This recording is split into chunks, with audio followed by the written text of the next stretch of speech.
May isang mayaman na nakasuot ng mamahalin at sagana sa pagkain. Ang pulubi namang si Lazarus ay tadtad ng sugat at nasa tabi ng pintuan ng mayaman para umamot ng mumo na nahulog mula sa hapag ng mayaman. Nilalapitan si Lazaro ng aso at dinidilaan ang kanyang mga sugat. Nang mamatay ang pulubi at ang mayaman, inihatid ng anghel ang pulubi kay Abraham. Ang mayaman ay napunta sa impyerno at nagdurusa. Nang matanaw niya ang pulubi kasama si Abraham, sumigaw siya. Nagmamakaawa ito dahil naghihirap siya. Sinabi ni Abraham na nagpasasa sa buhay ang mayaman sa lupa at si Lazaro ay nagtiis sa hirap kaya inaaliw ito sa langit. Naglagay ng malaking bangin sa pagitan nila para hindi makapunta doon. Nakiusap ang mayaman na isugo si Lazaro sa bahay ng kanyang ama para bigyang babala ang 5 niyang kapatid at di na magdusang katulad niya. Sinabi ni Abraham na may mga sinulat si Moises at ang mga propeta para pakinggan. Hindi raw ito sapat, ang sabi ng mayaman. Kung pupunta sa kanila ang isang patay na nabuhay ay tatalikuran nila ang kasalanan.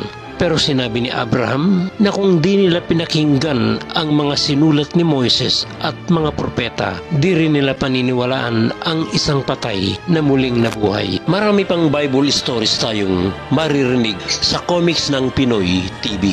Thank you very much and God bless you all.